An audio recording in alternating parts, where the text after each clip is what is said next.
install SView from the software store.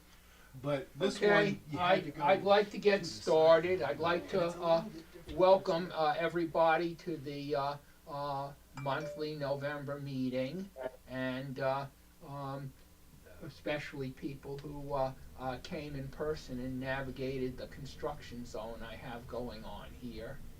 And anyway, what we can do is we can let me get my remote going. So the agenda today is we'll do the theme, which basically the way I thought I was saying it is evidently wrong. I guess it's feng shui or something, or good vibes, and then open projector, and then we'll talk about the upcoming events. And so we'll get started with the theme, and Bob, I'll let you get started with your images. Ooh. Okay. Can you hear me okay? Yep, we can. Okay. Yeah. I probably said this before. I always complain about having to go after David Allen because his images were so good, but I wish I could go after him now. Miss him. I kind of took the feng shui to mean a little bit of energy, positive energy, and I just thought these wires going to a central point on the Brooklyn Bridge kind of gave some energy. This is a building in New York, New York City. I like the curved, Yeah. I think the curved area of the building just sort of gives off some energy, especially when it's compared to the old-fashioned rectangular building next to it. Now, my wife took this picture. I found it when I was looking for feng shui. I really liked the image, and I thought it had some feng shui in it based on the fact that this guy took a plate of crystal and put these patterns into it. They're just fantastic. What kind of camera did you use? I think she was using, Oh, she had a pair of Sony's, I think, old-fashioned Sony ones.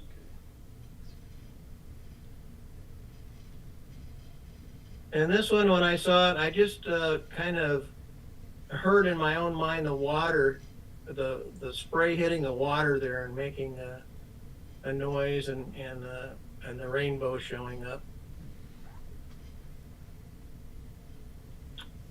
And this is a Japanese garden in Indiana. I think it's called like Islands in the Sand or something like that.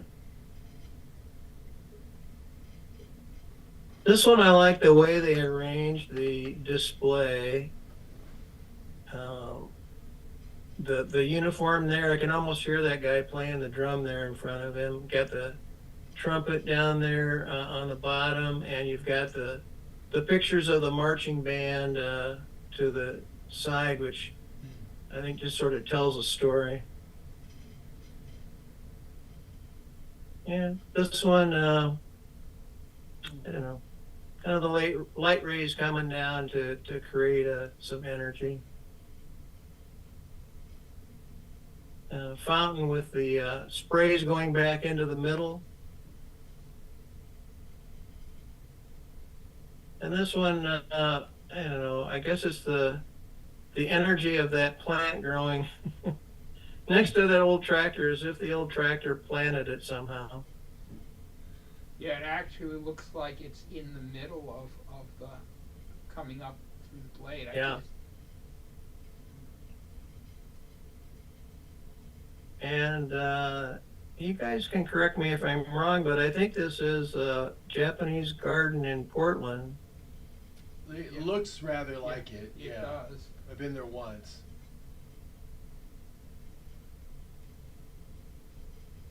This is Rockefeller Center, New York City. It's sort of like the energy of the things stacked on each other there, and the ice skaters kind of threw some energy in it. I had to look up what that statue is in the middle.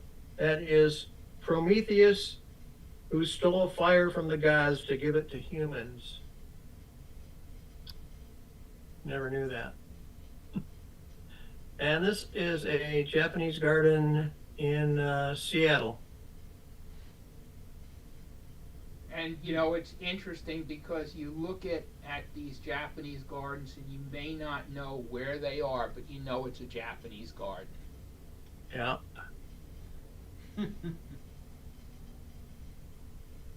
And I don't know, this one just sort of, I like the shadows and the, I don't know, like looking through a window out onto the fountains there.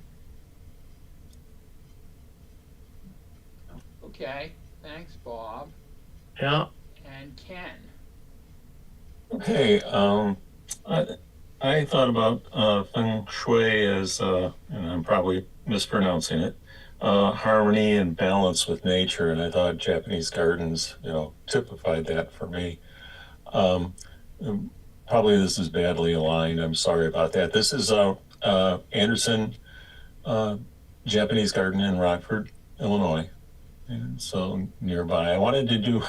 This was the only one I could find with an interior and looking out into nature.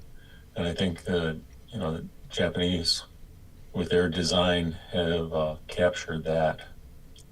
And most of mine are garden scenes. So if you want to go to the next one. Actually, the next four are from Shidell Arboretum. And I don't know, again, if I'm pronouncing that right. I don't know if George Themelis is on, but it's in Elmore, Ohio. And I like this garden, and I like statues and gardens. I think they capture the harmony and balance with nature. Yeah, the next one. Yeah, and I thought George would be here because he did send some images, but maybe he got delayed. This was a great arboretum and garden for statues. I like this one. This, I kind of looked at this and I said it's a kind of a three-dimensional representation of like yin and yang. And we were just speaking of George, and here he is. Go ahead. Sorry to interrupt. There he is. Okay, I had a little lag there. Hey George, this is Shidell Arboretum in Elmore, Ohio. I don't know if you're familiar with that, but and so I like the sort of the three-dimensional yin and yang. You can go to the next slide.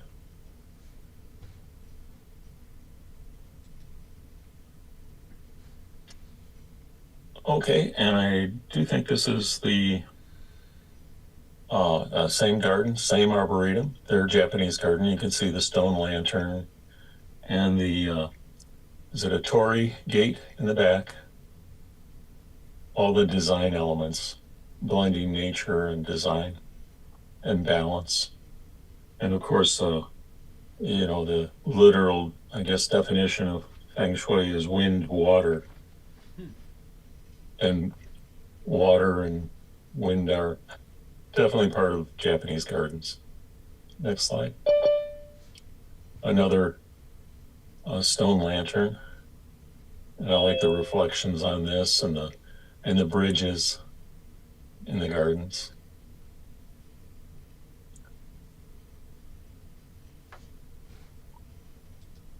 And then this last one, this is here, this is a Japanese garden in the Denver Botanical Garden.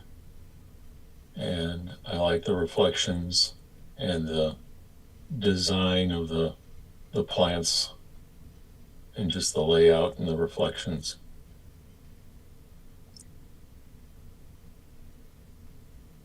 So thank you, Ken.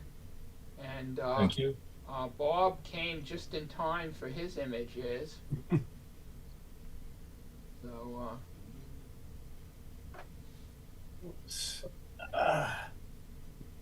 not quite set up here.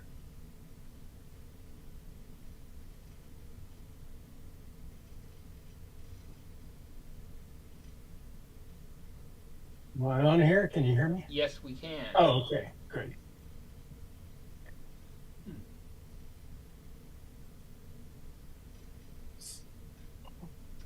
A conversion, I'm betting. Okay, I've got my, I get my Lume Pad 2 set up here too. It's giving me a side-by-side squeeze version of here, but, okay, well, what are we looking at?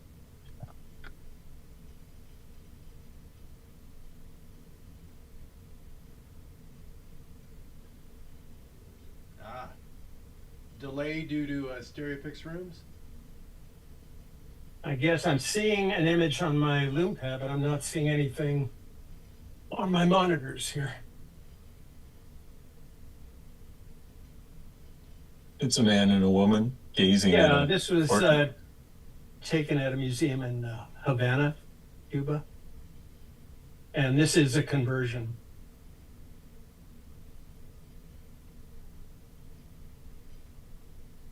And I also fiddle with the painting a bit. That's nice. I like that. Yeah, I love them juxtaposed with that particular painting, just the shape of her hat and kind of Magritte-ness of it all. Okay, and on to the next one. And this is a mirror shot of a plant in my front yard. And After it's a a rainstorm. sage. Yeah, it's a sage. If you just block off half of it, you can see the after a welcome rain. It looks like it wants to eat you. It does have kind Yeah. of an alien face. Yeah, it does remind me a little bit about of a praying mantis there. But one with the beautiful flower headdress.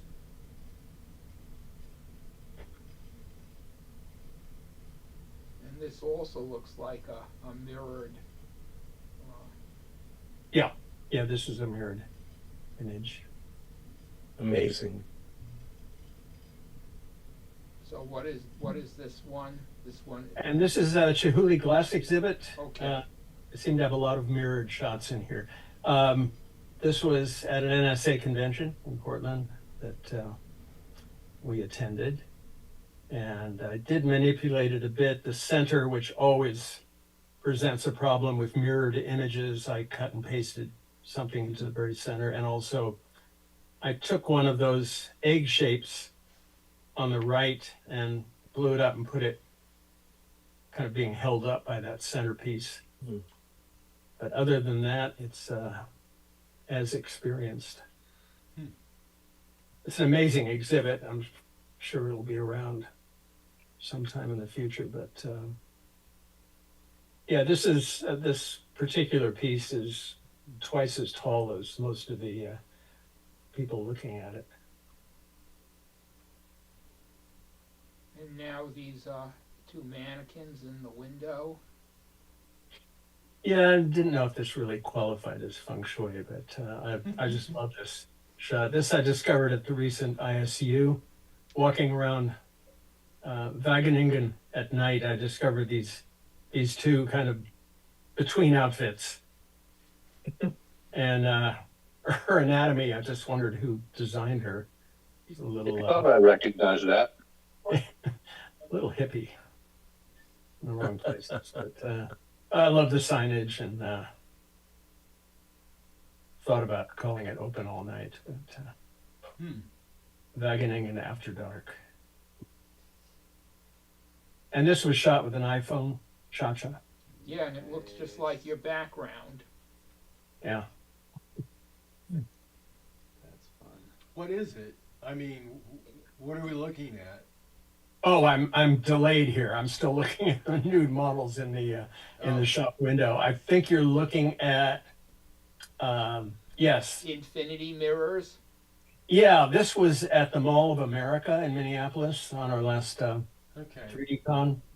And fortunately, this young lady was there with her beautiful checkered skirt looking at the exhibit, which I think several people shot, and you can see my version of it behind me on my screen.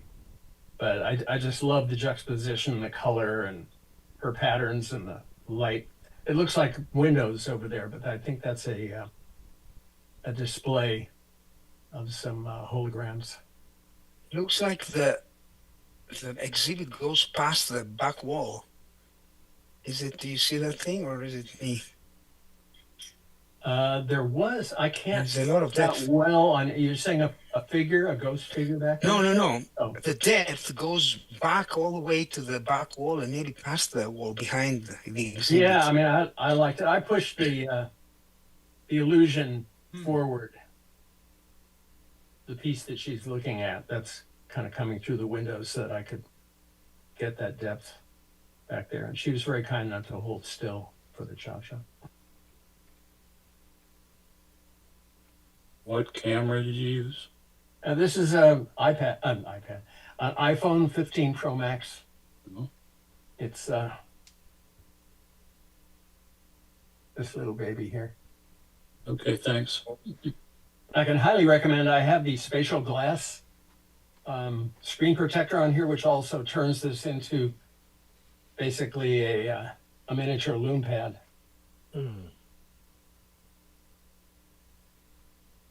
And now, And this mushroom I shot out of Point Reyes. And I'm not, I think this also was an iPhone shot. Beautiful. Thanks. I did do some extension. I think my original shot had the mushroom pushed right up against the edge of the frame. So I did a little generative fill to add a little bit of space on the right. I mean, if you look carefully, you can see that there's some discrepancy. Yeah. I tried to hide it with the vignetting, which I thought was fitting on here. It kind of put a spotlight on the mushroom. I think the effect works well. Thanks. It takes a while to get the grass stains out of my pants from lying down in the wet grass to get this. And now we're back in a museum or a gallery. Let's see. I'm not seeing it yet. I'm still. Oh, this I thought, Fungi Shui was the name of that one. Oh, okay. Yeah, I couldn't resist the bad pun. And this is cousin Hillary, whose birthday is today, and she's come out from Chicago. And this was just shot taken a while back at the San Francisco Museum of Modern Art. This actually works a little better in 2D. She blends into the painting a little more, but it seemed pretty feng shui-ish to me. So. And Bob, just a hint for future, if you open up Stereopic's rooms and just cycle through all the images, then they wind up in your browser cache, and then when you're viewing them in real time, they'll switch a little bit faster. Okay, thanks.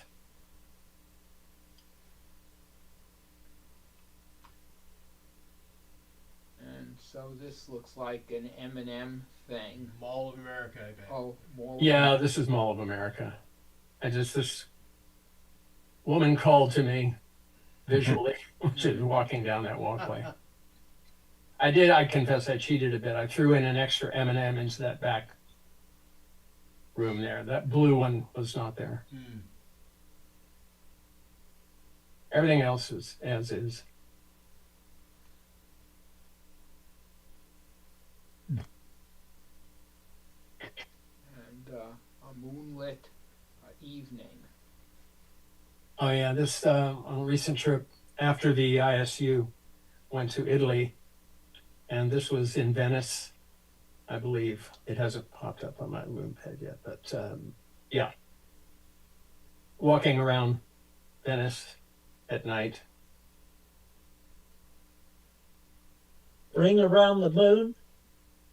Yeah, I didn't know what to do. I mean, that's a feature of when the iPhone, it's amazing. The iPhone is great for low light and night shots, but in shooting the moon, it does. I kind of liked it. It kind of gave that Disney-esque Pinocchio, you know, star effect. But I thought about going in there and cleaning up the sky. I didn't want to do a sky replacement, but Okay, and the stack of chairs, 3 stacks of chairs, or actually more than 3 stacks of chairs, 3 by 3. 3 rows. this again was at the ISU, and walking around the hotel, I spied an empty conference room, and these chairs were stacked up, and they looked animated. Looked like they could get up and walk around. Okay, thank you, Bob. Sure. Thank you. And Michael, I don't know if he's here. I guess he's not. But this was his idea of Feng Shui.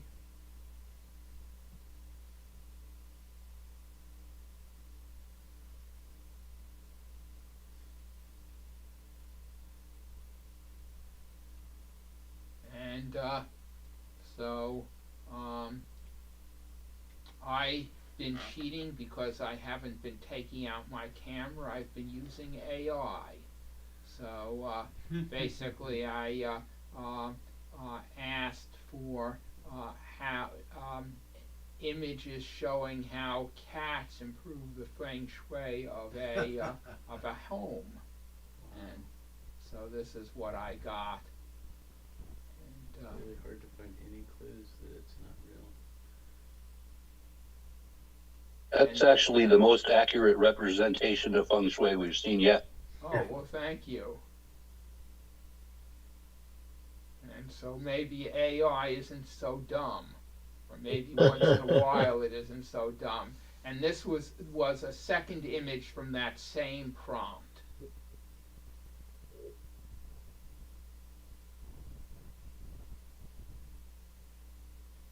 And then I started getting specific. I said, you know, improve the feng shui of a kitchen, and this is what I got.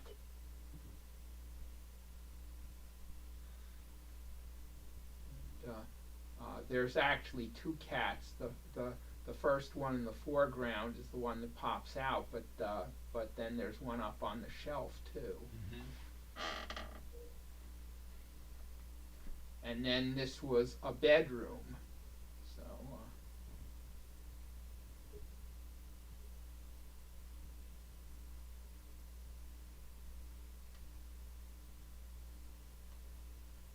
And this was a market. You know, I kept using the same prompt, you know, just varying what I wanted, and it kept coming up with images.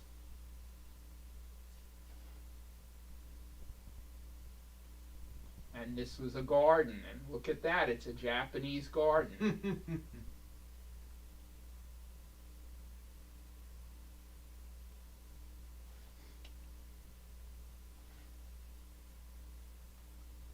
And this was an office. And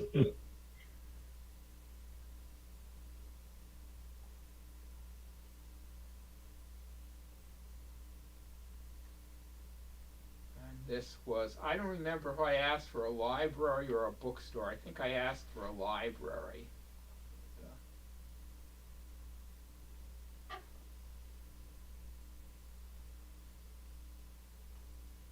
And this was a restaurant. And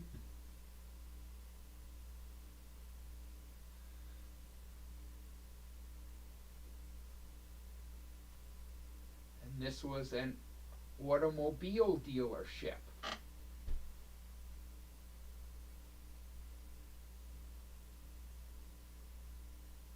So I was impressed with the variety of images that it was able to give me. And this was a yacht.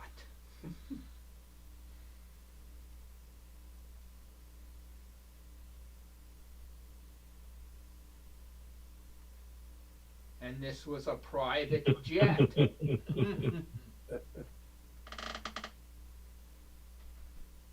cats are big compared to the Yeah. couch. And so anyway, I've been working on this book, keep adding images to it. So a Mid-Journey Cats, and I update it every couple of weeks, it seems, because I keep coming up with new ideas to throw into it. So it's a free PDF download. So it's just a PDF. Look at it on your computer or print it out if you wish. And then, just to mention, I've been working on another project. So this is a calendar. And so it's 12 images that are just selected from the book. And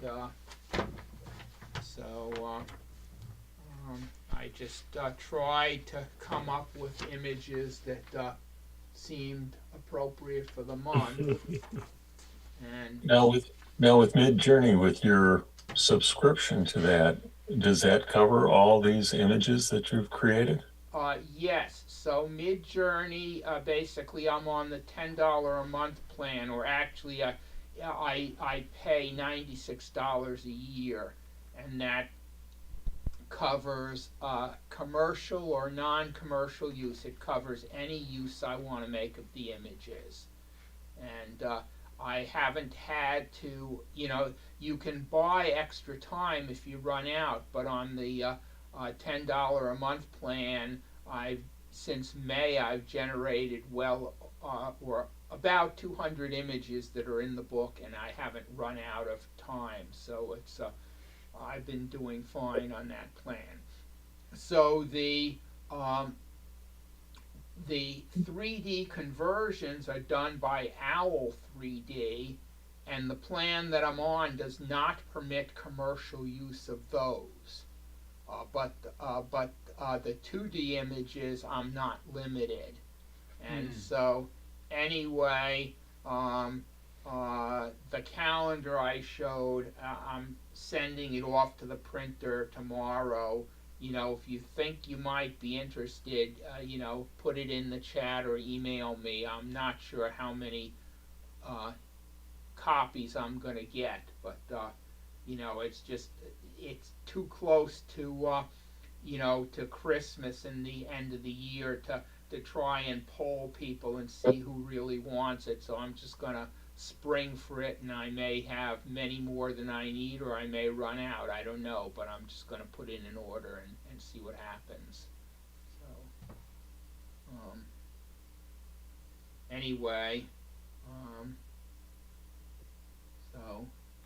Anyway, Mark, your theme images. Yeah, so I'm not up on Feng Shui much, so I ended up with a lot of images of water and reflections, and it seemed like it might fit, but I don't know for sure. Maybe these aren't even qualified to be under this subject. But this is at the Oregon coast. Some people walking. It was very cloudy and dark that day, but then the sun popped out, so it made a good reflection on the wet sand there. And some seagulls watching the waves come in. Well, you have wind and water, so. All right. Yep. Maybe maybe it works then. Yeah, this is a different day.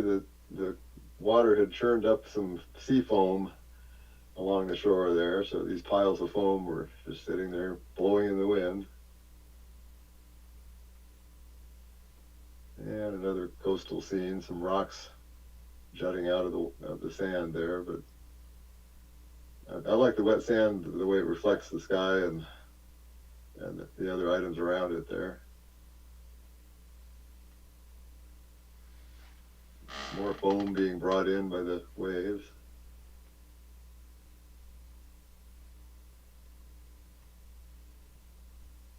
This is also the ocean, but you can't see the water in this shot, but I like the way the rocks in the background are offset at such a weird angle there. The earth must have pushed those up at some point, and the camera is level, but the lines in the background have a definite slant to them there. Yeah, they do, and so at the time they formed, they certainly would have been level. So something pushed up on it or down on it, one up on one end or down on the other end. Yeah.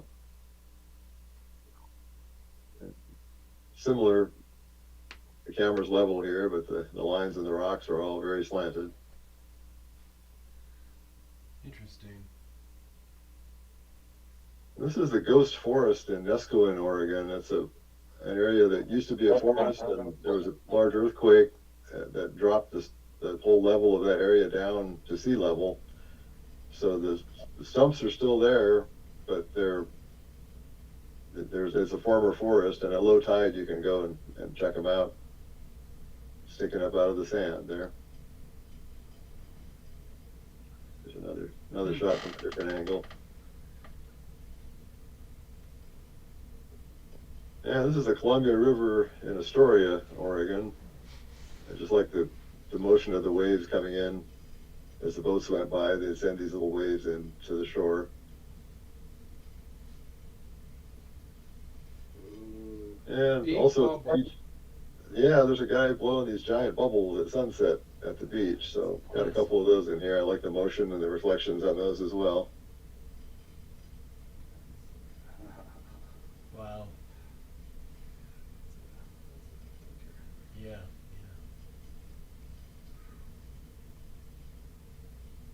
And another, I guess all my slides are coastal scenes here. This is actually at the beach. We're looking toward the shore. It was an interesting collection of trees, I thought, up in the misty fog there. And a field of mustard being grown as a crop there with I don't know if that's an apple tree sticking in from the right there. Some other kind of plant made its way in there for a little variety.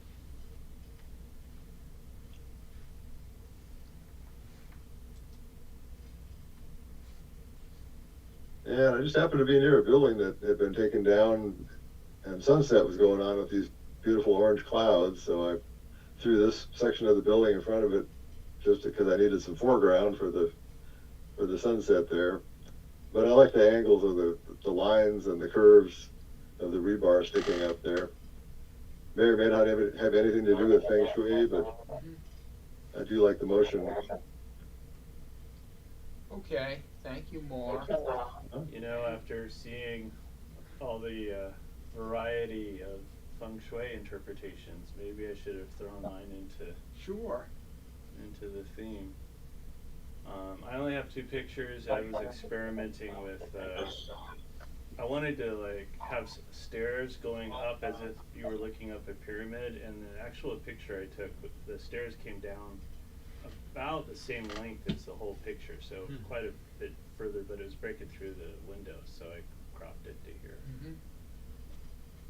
And that's a bismuth crystal with some sort of copper coil. Yeah, so you've been playing with bismuth a lot. Yeah, well, and other crystals too. I've been playing around with phantom crystals. That's like crystals inside of crystals, and then other spheres that I can find, and just a lot of the macro photography. Yeah, well, you know, it's interesting because with the spiral together with the stairs, I wouldn't think that would be one crystal. Oh, it's not. No, they're 2 set. The spiral is separate, set on top. Okay. And then I use putty probably to help fasten it. Okay, that's legal.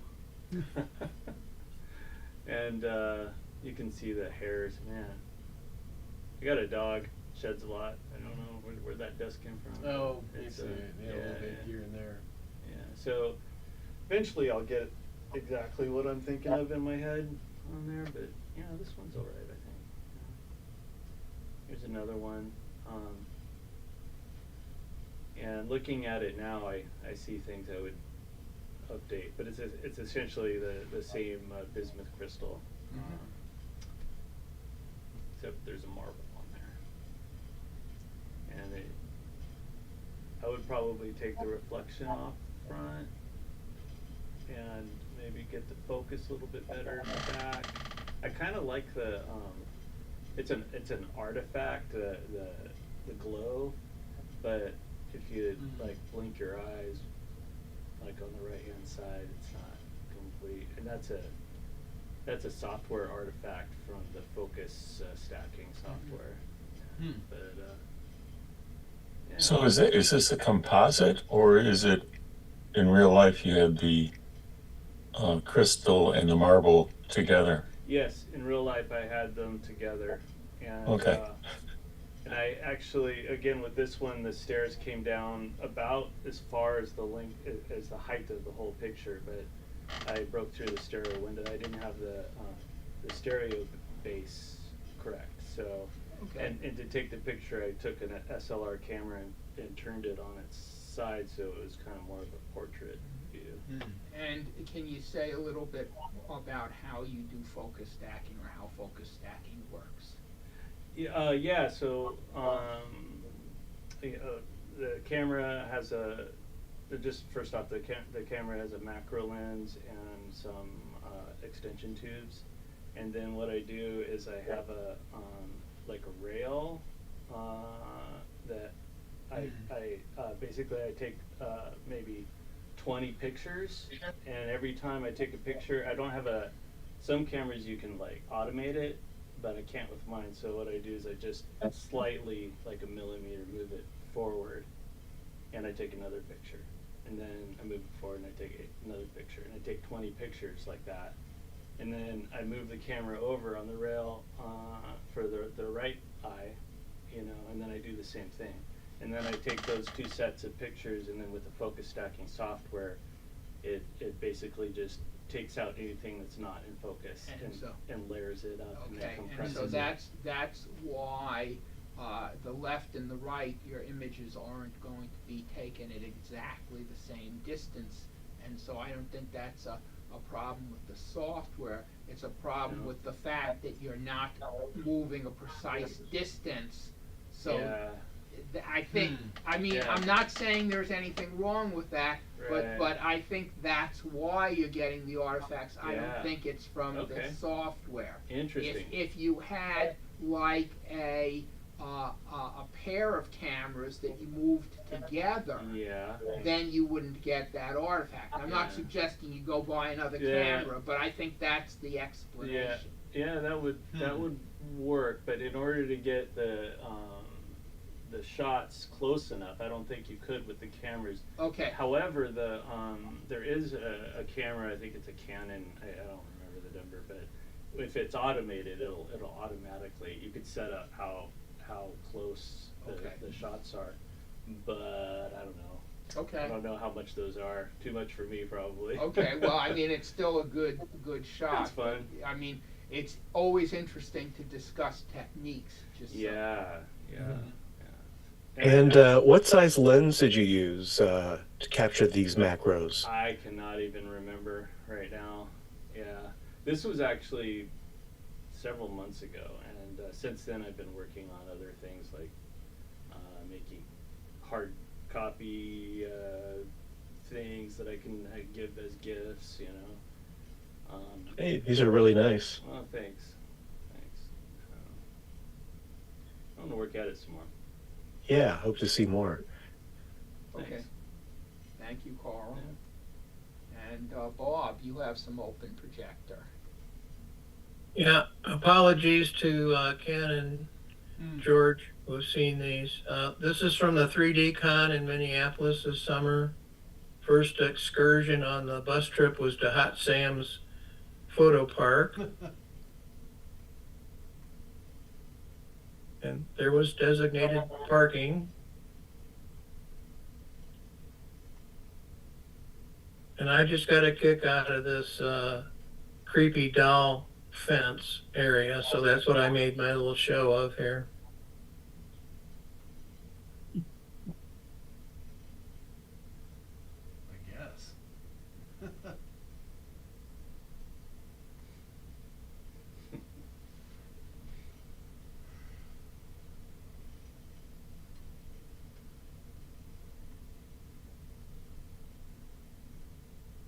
It gets worse and worse, or creepier and creepier. Yeah.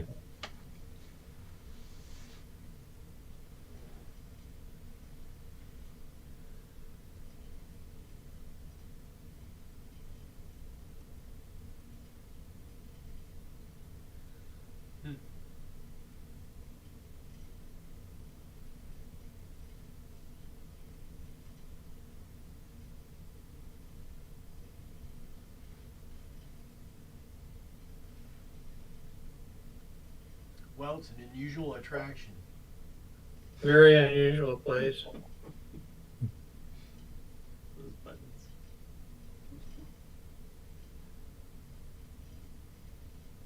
Oh yeah.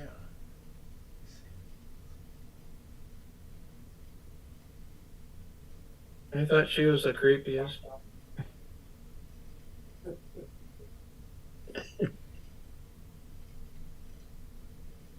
And Mr. Bloomberg, I didn't get a model release for this one coming up, but I hope you won't be mad at me. It's delayed right now. I look like a head of a doll on a stick, but I guess that's not the one you're referring to. Oh, No, no, you're a couple behind here.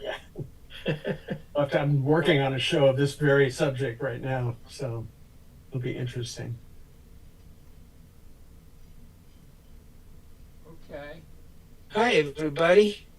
I'm in Minneapolis visiting our daughter and our my wife's family. So I want to show you some pictures I took in Louisville, Kentucky earlier this month. This is my friend Ursula on the left and my wife Liz on the right.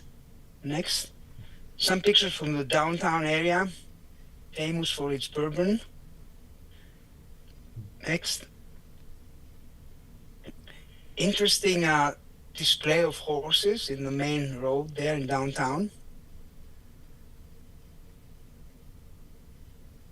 My wife pretending to be a limo driver.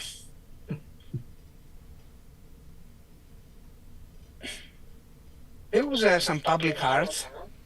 This is one of them. Next. Graffiti. Next.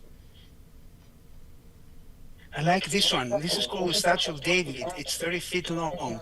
And I read in the internet, somebody said it's the largest mail package on display in a public street in the United States.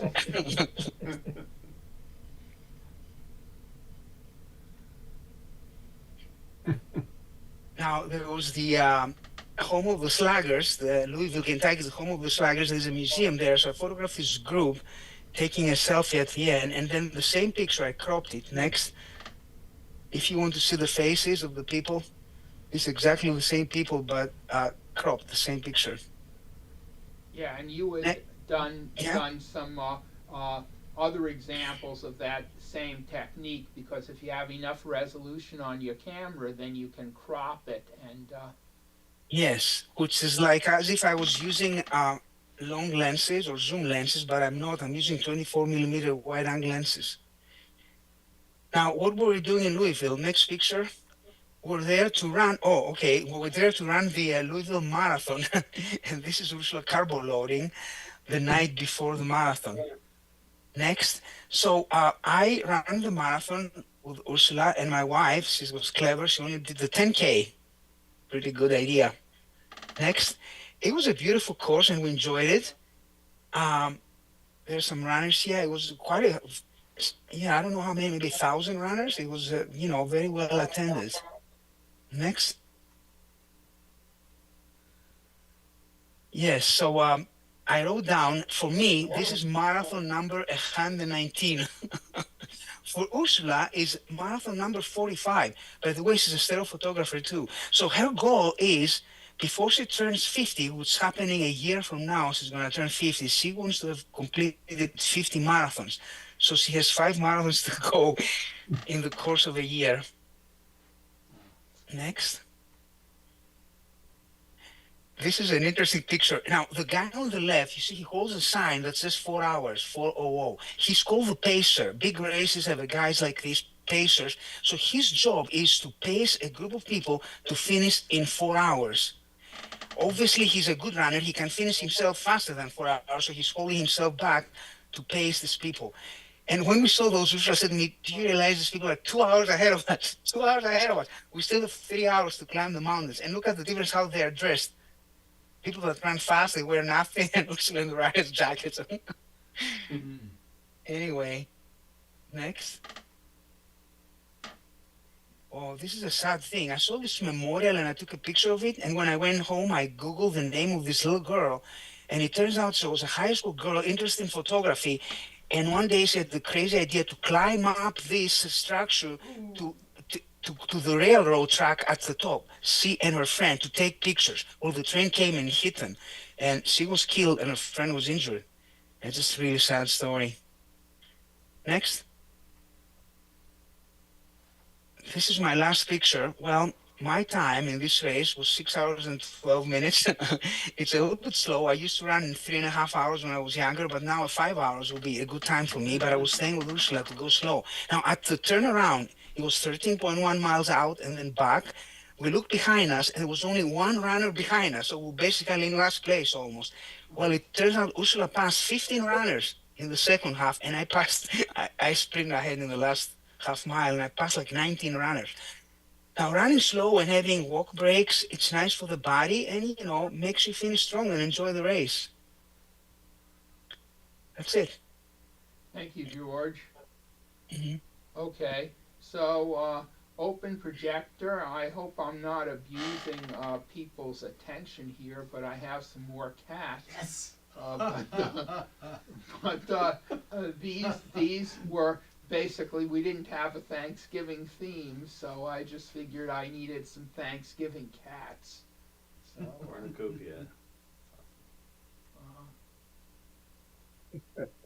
Most people have turkey. Herb.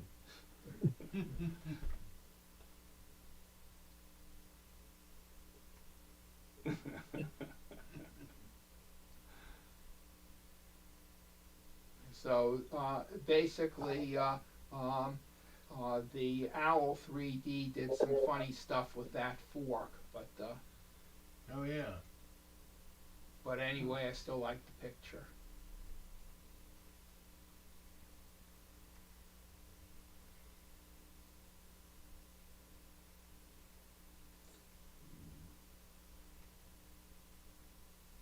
That was good. Making me hungry.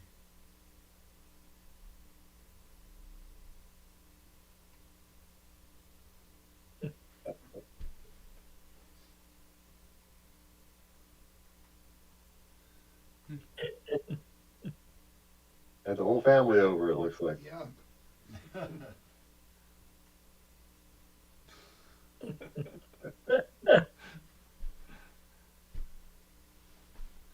Okay.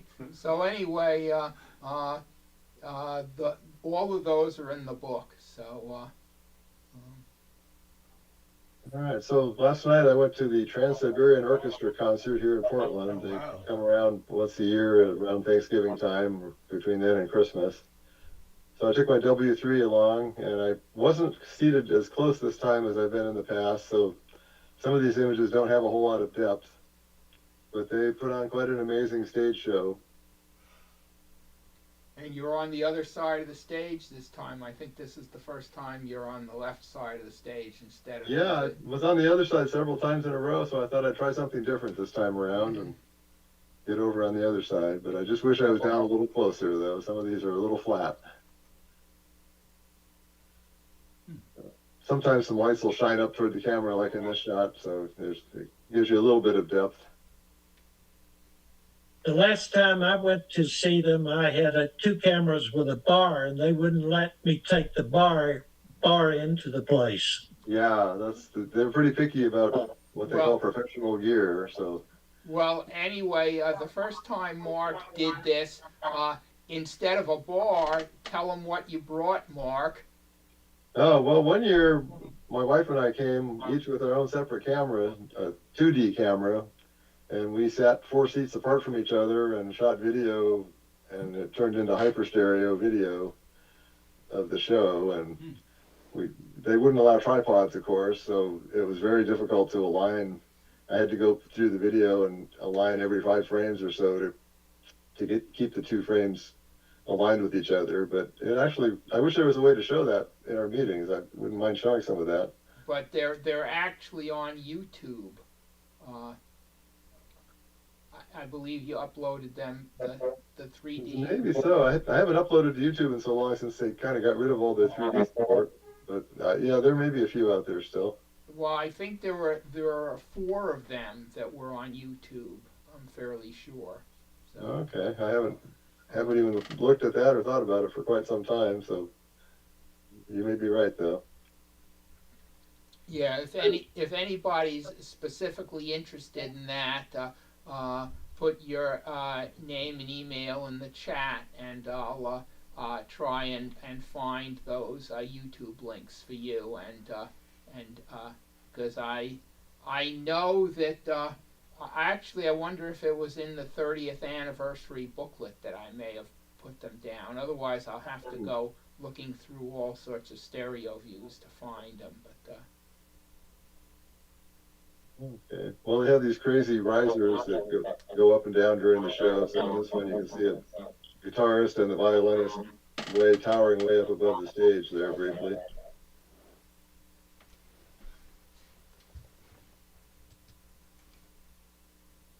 Okay, what's going on here? Froze. Mark, how did you steady your W3? It was just handheld. So quite a few lasers in the show and plenty of fog shooting up there as well.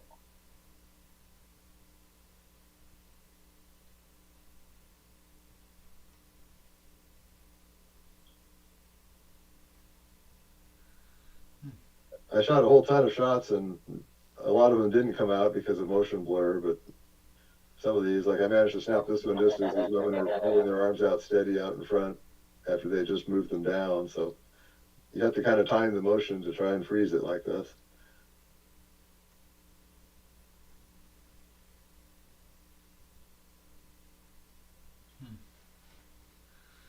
Yeah, I have to go see that sometime.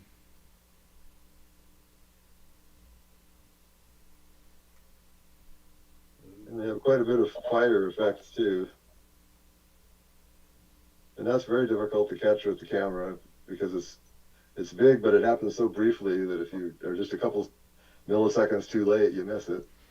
I have a lot of blank pictures where I missed it. Yeah, this one just happened to be in the right timing though. And this was zoomed all the way maximum zoom on the W3 as close as I could get.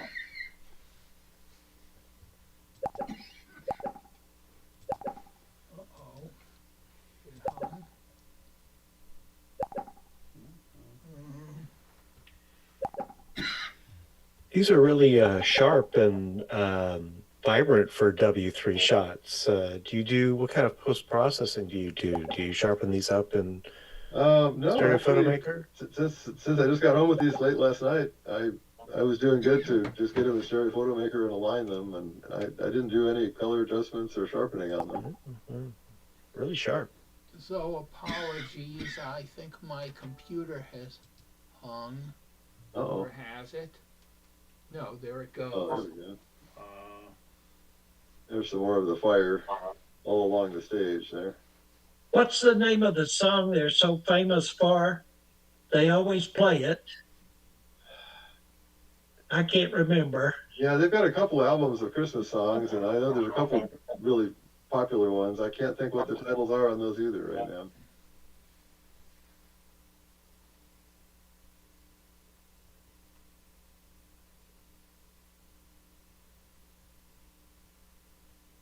The lasers always make for good 3D and stuff like that.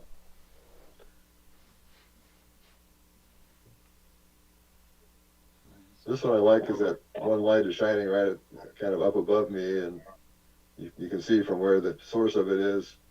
It's quite a bit of depth coming towards me.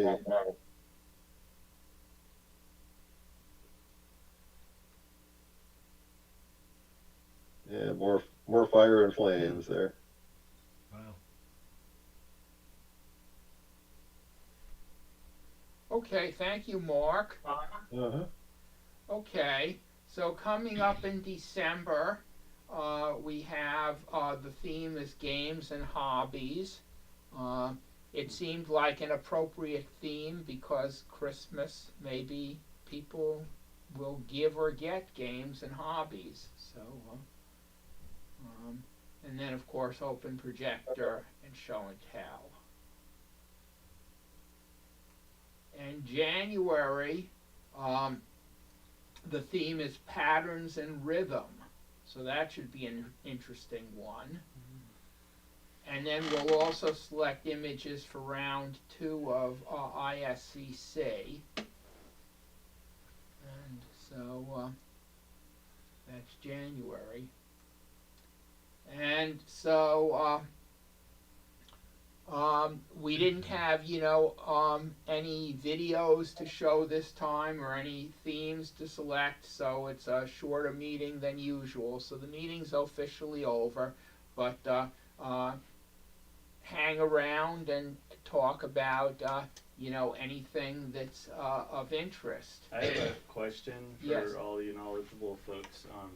I'd like to start making some some version of like those old style stereo cards, Oh, yeah. like Holmes, but I'm not exactly sure, or some other version of a viewer like that you could use 4x6 prints on. So you're interested in a viewer, or you're interested in the cards? Well, I'd like to find affordable cards, so I could make a lot of them, different prints. So if you use Stereo Photo Maker, that will make stereo cards for you. Yeah, I've noticed that, but as far as like the printing goes, I'm not sure where or how you would do that. I believe Walgreens. So they would print like that odd size shape. Yeah. That Carl, what I do, you want to get it printed on a 5x7, Okay. and then cut it in like a paper cutter to what is a stereo card, 3.5x7, I think is the format. Okay. So, and that's the stereo card size that'll work in like a home style stereoscope. Uh-huh. And 5x7 prints are more expensive than 4x6s. Yeah, they're like But it is kind of a standard size, and as Herb said, Stereo Photo Maker will format a print like that. And that would work in. So you could use like a Holmes viewer, like one of those old Yeah, that's what I do. Okay. Let me see if I have one here. All right. I've just been making some too. Okay. Recently, and I bought comic book backing for the backing of the card. Oh, okay. All right. And then I printed them on a 5x7, cut them out, and talked my wife into gluing them down because she's more handy. But yeah, I went out on what's the place in California that has all the images? You can pay for them, or Getty Images. Oh. You can get some these are no longer under copyright because they're over 100 years old. Oh yeah. Okay. And they're pretty sharp. And you can get all kinds of rare stereo cards. I've been finding them at thrift stores around here, vintage shops. Sure. Yeah. And I have. But I could find some like tightrope walkers, which are hard to find, and Indians, Native Americans, and just whatever tricks your trigger. Library of Congress also has a wonderful collection. Yes.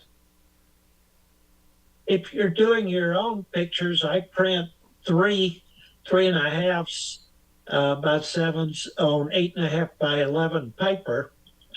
And if I'm making, say, 100 to give to people, I print the 4x6 ones for 16 cents a piece at Walmart. Can you view the 4x6 in a standard viewer, or do you need a different kind of viewer? Well, they're much smaller, so it depends on the viewer. Like kind of one of the historic Holmes viewers, they have those we'll just clips pretty far out. Just try it and see if it works. Yeah, all right. Yeah, L'Oreal makes a really nice 4x6 viewer that I use also with my phone. I have a L'Oreal. If you want to see what a L'Oreal looks like, I can run and bring it down I'd show be you. interested to see what yours looks like. Okay. I've seen L'Oreal's before, but I'm not sure. They have different varieties. Okay, I would appreciate that. I will like before you head home. I'll show you the L'Oreal viewer. Thanks. Thank you, everybody. And Mark sends out Christmas photos that fit in the Lorio viewers. Every Christmas I get Yeah, we do those just on a 4x6 print as well, with a little margin around and a septum in between. and it works great in my Lorio viewer. I have a template set up in Photoshop that I just bring the images in and crop them. It ends up being almost like a realist format, almost vertical, because putting two side by side like that on a 4x6 print, you can't get much horizontal width unless you cut it way down height wise. But yeah, it seems to work out pretty good. We do one every year. And if you upload your images to Shutterfly several times a year, they have 9-cent prints, free shipping. Oh. So it's a cheap way to do 4x6. You can print on the back of them directions on how to preview, because a lot of your friends are probably just 2D friends. I'm trying to change that. Okay. Actually, I have a question that's been bugging me for the most of the meeting. So there's somebody here who's just labeled iPhone 2, and I just don't recall your face. So who is that? You're muted.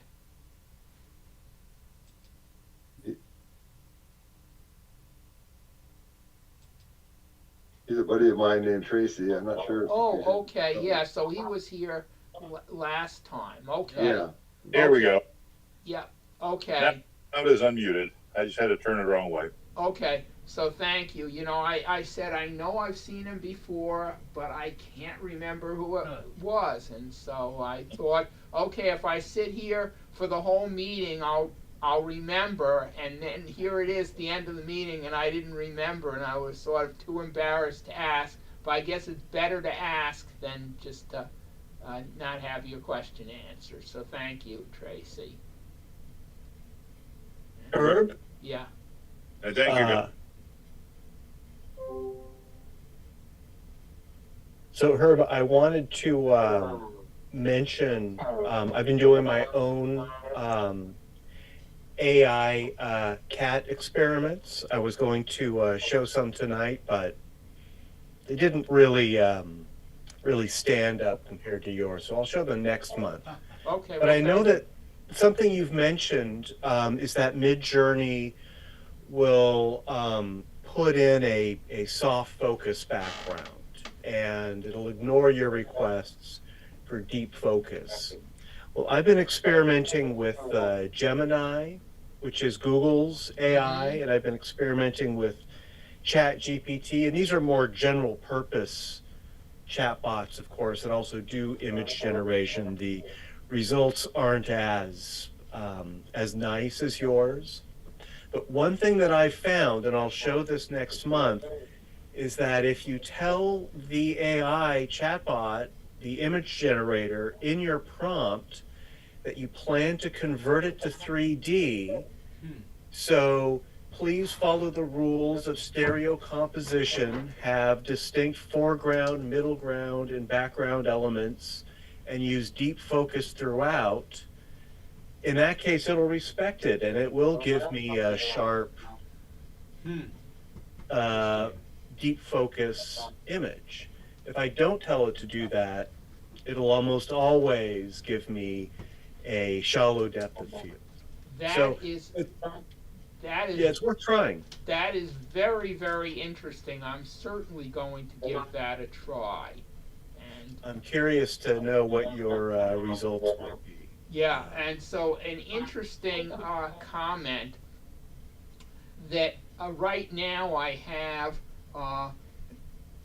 with the new images that I just put in my calendar, which aren't yet in the book, but they're due to go in the book the next update, I have over 200 images. And so the name of the book is Midjourney Cats, and it sounds sort of catchy.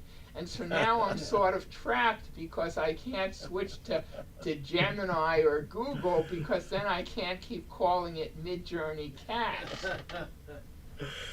Well, I think Midjourney is giving you much more beautiful output than Gemini is, for example, which really wants to give me like infographic type things. And ChatGPT has more of like an illustrative style. It doesn't really do photorealistic well. Everything is slightly cartoony if you scrutinize it. So I think you've got a good image generator there. It's probably the best one I've seen. So, and actually one of the interesting things about Midjourney is you can tell it you want a line drawing. So I don't know if the people who've looked at the book, in the introduction I actually created a pen and ink, cartoon that's in the introduction to the book. And I actually had to do it in two pieces. I asked for, so it was basically, I wanted a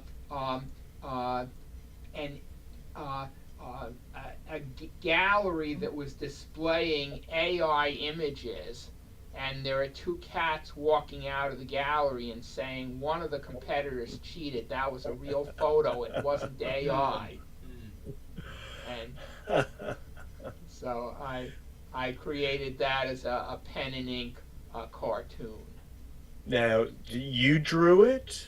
No. Or you had Midjourney draw it? I had Midjourney draw in that style. So basically, in the introduction, I show what both of the prompts are, because I generated it in two separate things and then superimposed one on the other to get the detail. So that's in the introduction to the book. I will check that out.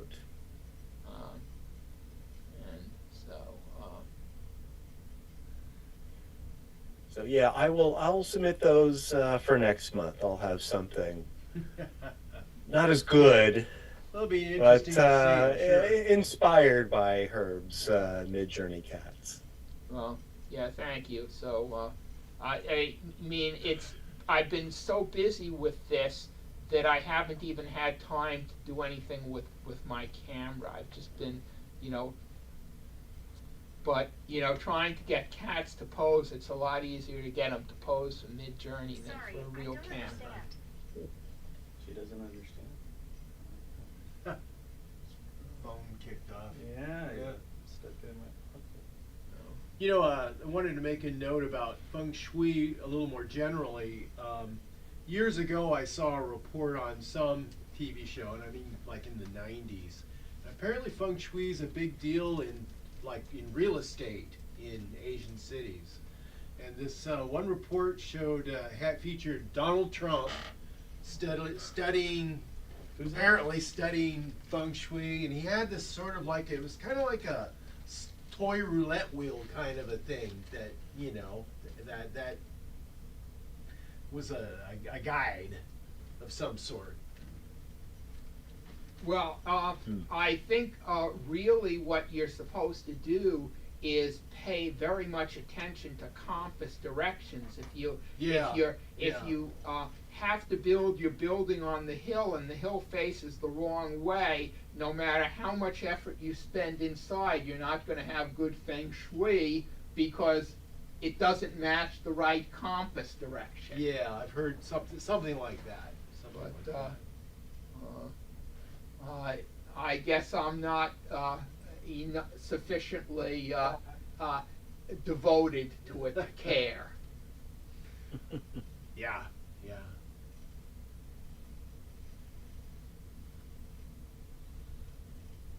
Yeah, I mean, there used to be coffee table books and stuff like that published. I mean, and probably still are. So there's plenty of resources. And most of us in the West just get kind of a fuzzy idea what they're talking about and leave it at that. Myself included. Okay. So anyone seen any good 3D movies recently? I've got a comment. Have any of you downloaded the images by Philip Heggie of things like The Bad Seed and some other ones? I've seen his postings to Photo 3D, but I haven't. Yeah, I haven't. I downloaded 3 of them recently, and they turned out very nice. Hmm. He could converted stills from movies? Yes, he took still movies. One of them's color, and 2 of them are black and white. One of them is a Frankenstein that's got Joseph Cotton in it, and one's the Bad Seed. Remember the girl, the girl who killed. That would be Lady Frankenstein with Joseph Cotton. Oh, okay. Thank you. And the third one, 2 on a Gallows or something like that. So just a comment. I don't know how many people have played with Owl 3D, but I don't remember what movies, but I took a couple of old movies that were never made in 3D and fed them into Owl 3D, and a day later, because it runs on your own computer, it doesn't run in the cloud, it gave me 3D movies I could watch on my 3D TV. Wow. And I mean, they weren't just like the photo, it's doing it frame by frame. So just like the photos, there occasionally you'll run into glitches, but it's very enjoyable.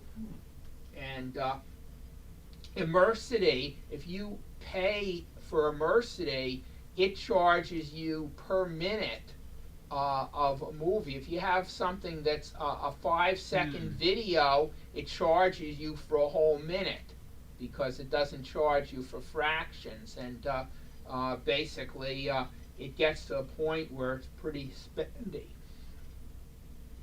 So to use Owl 3D, that's if you're not using your computer at the middle of the night, just let your computer be doing some 3D conversion overnight. I have not used it for movies, but I really like it for still images. So give it a try on movies. If you have a 2D movie you'd like to see in 3D, just set it loose on it. I will do that.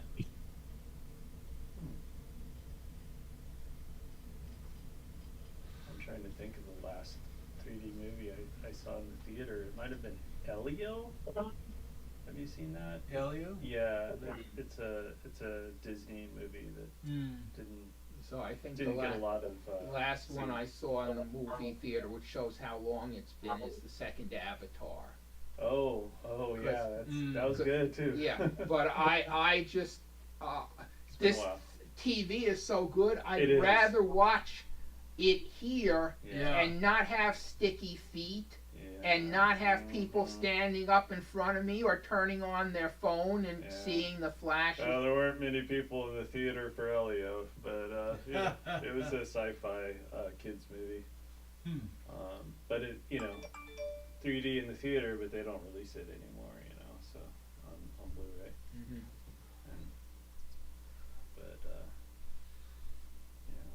I've seen, there are websites out there that sell 3D movies that have been post-converted, but I haven't trusted them enough to. Oh, Herb's got some of those, right? Or you've got some from somewhere. From they're from the reputable companies that do those conversions. What I forget, Bob Furmack from 3D. Marek? Yeah. Bob Furmack. Furmack, yeah. And so I do have some converted movies, and they're fairly good, but they take the time to do a really good job at it. Yeah. Considering hardly anybody releases 3D Blu-rays anymore, I'm surprised how many movies coming out mention that they're going to be in theaters in 3D. I just saw an ad today for a new SpongeBob movie that's in 3D, apparently coming out in a week or two here. But none of that ever ends up on Blu-ray, it seems. You have to go see it at the theater. Yeah, I figured one of you guys would tell me, you could pick it up in some European market website, you know, and get it, or Asia, you know, and get it in 3D that way. Well, that Turbine company in Germany has about 20 of them in their series of 3D Blu-rays, but I haven't heard anything in a couple of months from them now, so I'm hoping they're going to come out with some new ones. I'll tell you what it probably is. It's probably the tariffs. Yeah, that could be. Because basically what happens is there's no more de minimis exemption. So if they're going to ship you a movie, you might pay very dearly to have it shipped to the U.S. Double. Yeah, 100% tariff. Yeah. And you're not going to know in advance what the hit is going to be, because it's not like on the website it says, oh, and add this much tariff. It's just because the tariff gets paid by the customer. So it comes shipped into the country, and now a post office or FedEx or UPS won't deliver it until you pay the tariff. Oh. And if you don't pay the tariff, you don't get the movie that you already paid for. Yeah. And so I'm sure that is, you know, certainly going to impact companies like Turbine. I've also been surprised lately. I've been looking in Goodwills at their DVD and Blu-ray section, and I'm surprised how many of them have 40 or 50 Blu-rays on the shelf, and 3 or 4 of them are 3D ones. So far, they've all been ones that I've already had, so I haven't bought any, but I'm always surprised that those turn up with the regular Blu-rays out at the stores there. And they're usually $5 to $7, so the price is pretty reasonable. Yeah. Well, probably, you know, people at Goodwill don't even know what 3D is. So No, I'm sure they don't. They just see it. It's oh, this is $7. Yeah. Yeah. There's a used media chain down here, Rasputin's. They have a few locations. They have vinyl and CDs as well as Blu-rays, and there's one of them down in the South Bay in San Jose that actually has a dedicated Blu-ray 3D, used Blu-ray 3D section. I think it's the only one, maybe the only one standing. And at this point, whenever I visited, I've already collected all the titles, but somebody gets us out there. Somebody is paying attention. Yeah. Yeah, I've noticed, you know, stores that sell used records and videos will like Music Millennium, for those of us in Portland. It's been a few years since I've been in there, but they had a lot of 3D, or they had enough. They had enough for me at the time. And there's a store in my town of Vancouver, that's Vancouver, Washington, and picked up some 3D Blu-ray there too. Yeah, it's out there if you look for it. Mm-hmm. You do have to kind of scour. Yeah.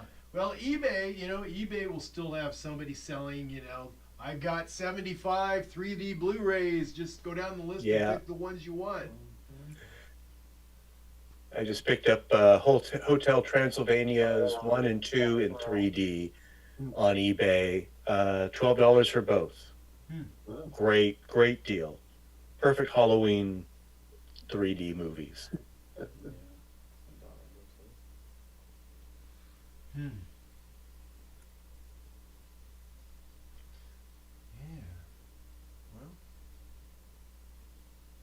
Well, it looks like we're sort of slowing down, so, you know, unless anybody else has anything else, I'd like to wish everyone a good evening. Thanks for coming to the meeting. Hope to see you Happy next Thanksgiving. month. Yep. Yeah, happy Thanksgiving, y'all. I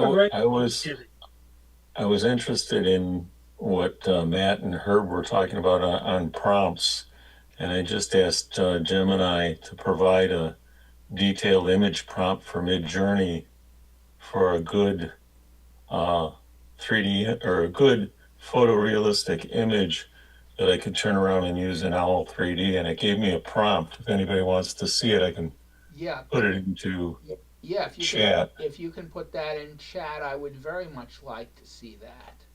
Okay. It's kind of an interesting prompt.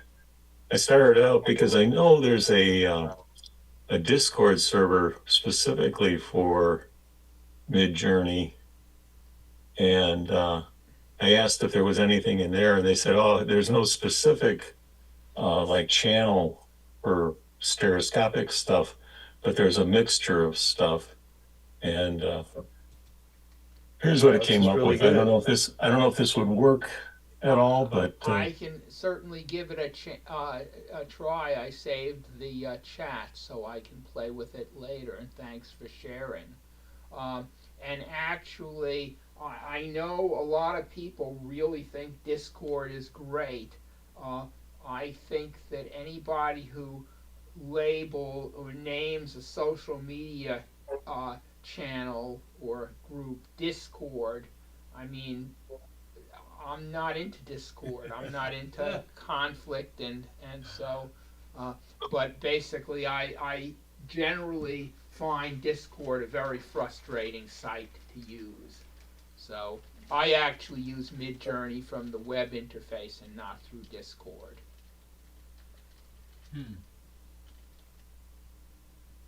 it's Well, I'll try this prompt too. This looks like great.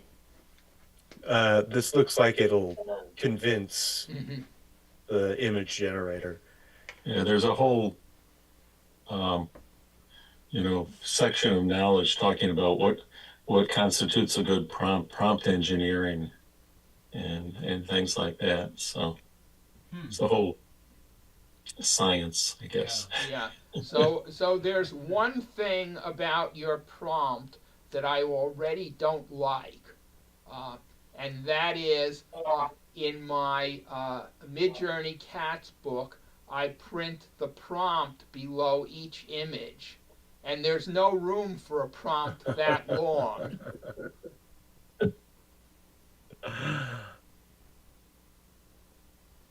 So I guess what I'll have to do is just you add a footnote that I appended that to every prompt or something. Just make the font real small. Yeah.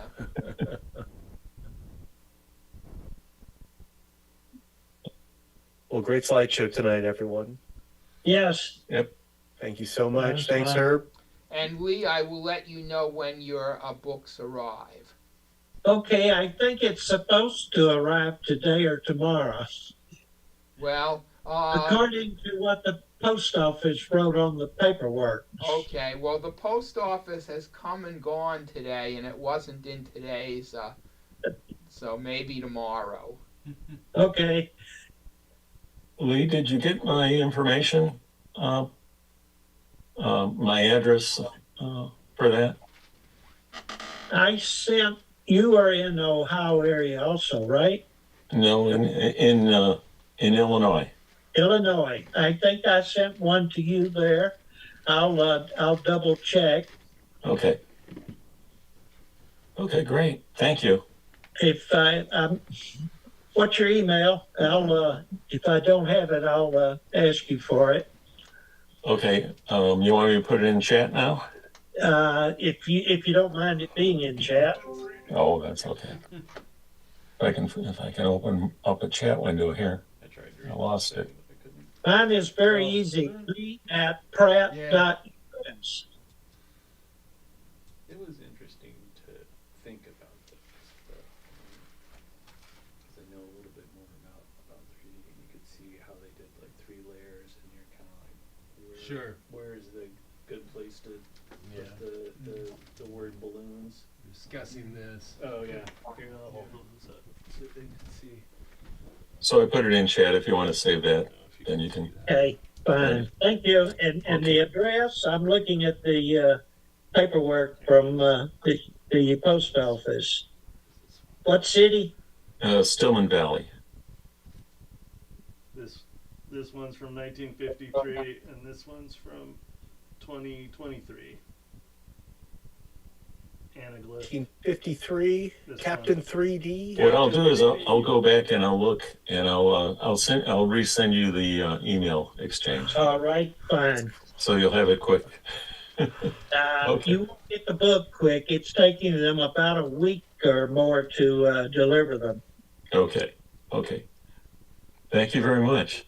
Sure thing. And let me know, shipping or handling or anything like that. No. Yeah. Okay. Okay. Thanks, everybody. Have a good night. Okay. Yeah. Good night. Thanks Good night, everybody for joining. Good night. And unless there's anything else, and if you want the chat, save it before you leave the meeting. Night all. Good night.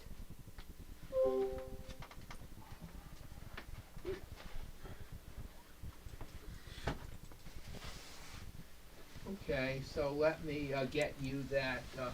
L'Oreal. I'll show you. Yeah. Are those cardboard?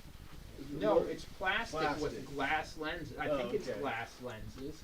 Oh, Okay. Is that one of the kind that you can mail, or is it the one that you just keep? It's one that you keep. Okay. We'll go up and I'll show Oh, that to yeah, you. okay. And then I also have, I think, another book that I want to show you. Oh, cool. Oops, I need to, as long as Yeah, I'm watch going it be up. if there's nails or something. There's no nails. I hope. Yeah. Better safe than sorry. I need to bring this up and give it to Julene, because I want to send it out tomorrow.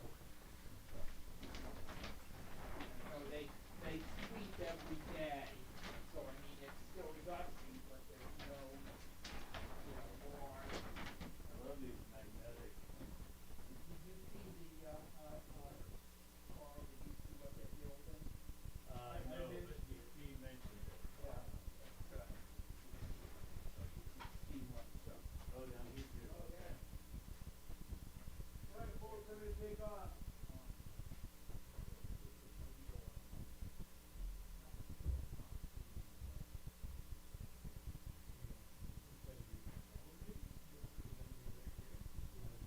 Yeah, and it basically happened to our town here. Oh, okay. So that,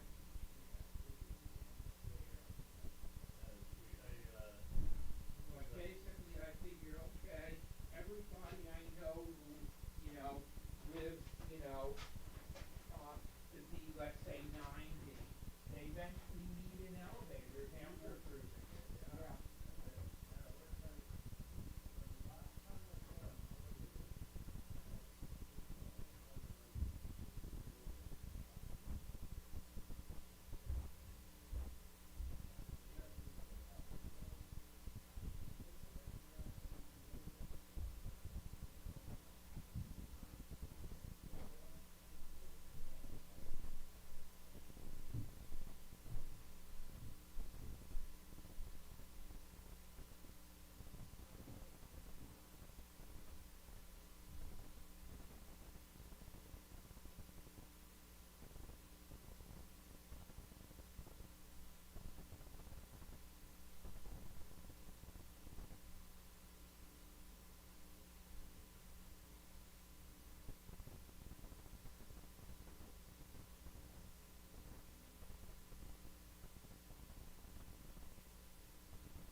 impacts on us succeeding, near future.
Thank you.